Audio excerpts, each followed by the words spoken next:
जर तुमच्याकडून तिळाचे लाडू बनवताना कडक होत असतील, दातांनी तुटत नसतील, तर आता टेन्शन घ्यायची गरज नाही. कारण मी तुम्हाला इथे असे एक सिक्रेट पाकामध्ये वापरण्यासाठी सांगणार आहे, ज्यामुळे तुमचे लाडू आतून जाळीदार आणि खुसखुशीत होतील. तुम्हाला दाताने तोडायला सुद्धा अगदी सोपे जातील बरं का.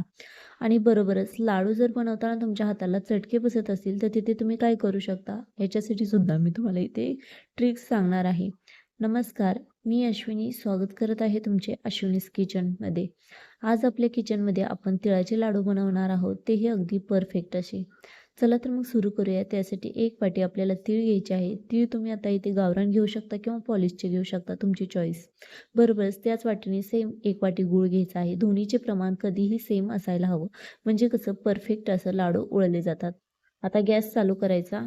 कढई गरम करायला ठेवूया. कढई कधीही घेताना थोडी पसरट आणि खोलगट घ्या. पसरट असल्यामुळे तीळ छान भाजले जातात आणि खोलगट असल्यामुळं तीळ उडून वरती जात नाहीत.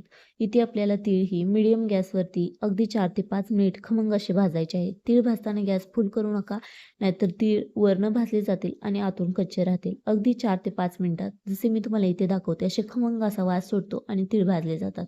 आता याला आपण एका ताटात काढून घेऊया आणि त्याच कढईमध्ये 1 वाटी गूळ घालून घ्यायचा आहे. आता इथे आपण गूळ वितळण्यासाठी मी इथे 2 चमचे पाण्याचा वापर करत आहे. जर तुम्हाला इथे पाणी टाकायचे नसेल, त्याच्या जागी तुम्ही तूप टाकले तरी चालेल. तुपाने सुद्धा पाक छान असा वितळला जातो. आता तुम्ही पाहू शकताय, पाणी टाकले की पटकन असा गूळ वितळायला सुरू झालेला आहे. आणि पाणी टाकल्यानंतर गूळ आणि पाणी दोन्ही एकजीव होण्यासाठी एकसारखे हलवत राहा. म्हणजे काय होतं, पटकन लवकर ही प्रोसेस होती आणि पाक पटकन वितळला जातो. जसे की मी तुम्हाला इथे दाखवत आहे. अगदी छान असा व्यवस्थित मिक्स झालेला आहे. आणि पाक कसा ओळखायचा, तर इथे पाकाला बुडबुडे यायला सुरू होतात. अशा वेळेस तुम्ही काय करायचं, एका वाटीमध्ये थंड असं पाणी घ्यायचं. थंड पाण्यामध्ये आपल्याला थोडासा पाक टाकून बघायचा आहे, जसं मी तुम्हाला इथे दाखवते.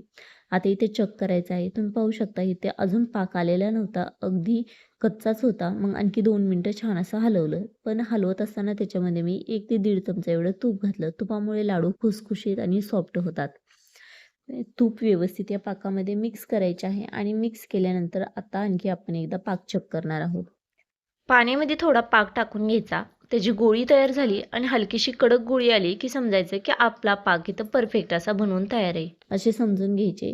आणि तुम्ही पाहू शकताय. आणि एकदा आणखी व्यवस्थित ह्याला मिक्स करायचं आहे. पण मी जे सिगरेट म्हणले होते ना, ते सिगरेट आपल्याला इथे टाकायचे आहे, ज्यामुळे आपल्या लाडूला जाळी पडेल, खुसखुशीत होतील आणि हो, कडक होणार नाही. ते म्हणजेच काय, तर अर्धा चमचा आपल्याला इथे सोडा घालायचा आहे. सोडा घातल्यानंतर तुम्ही पाहू शकता पाकाचा कलर बदललेला आहे आणि अगदी क्रीमी टाईप झालेला आहे.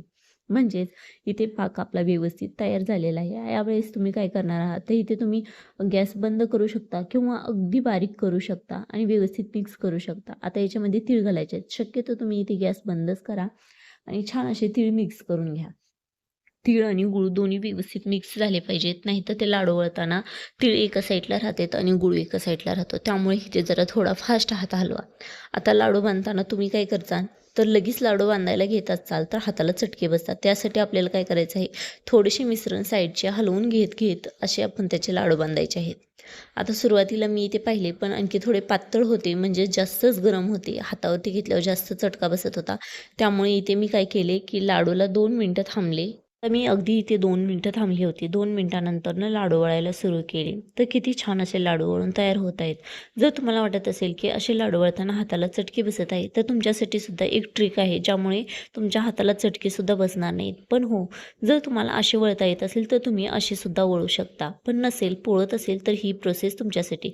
एक पळपूट घ्यायचे, त्याच्यावरती तूप टाकायचे, तुपाने पूर्ण पळपुटाला ग्रेस करून घ्यायची आणि नंतर आपल्याला पाक आहे ते एका डॉटमध्ये सोडायचं आहे. तुम्ही डायरेक्ट टाकला तरी सुद्धा चालेल, पण डॉट्समध्ये टाकला ना, लाडू वळायला घ्यायला सोपे पडते. डायरेक्ट टाकल्यानंतर सुद्धा घेऊ शकता.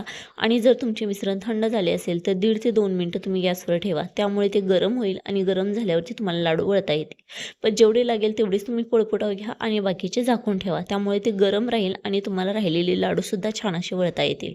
तुम्ही पाहू शकता, अगदी परफेक्ट पटकन असे हे लाडू वळायला येत आहेत. अगदी सोप्या पद्धतीने, अगदी परफेक्ट अशी प्रोसेस आहे. तर तुम्हाला ही ट्रिक कशी वाटली, आणि हो, पाकामध्ये जी आपण सोडा टाकला ती सुद्धा ट्रिक कशी वाटली हे सुद्धा मला तुम्ही कमेंट्समध्ये सांगा.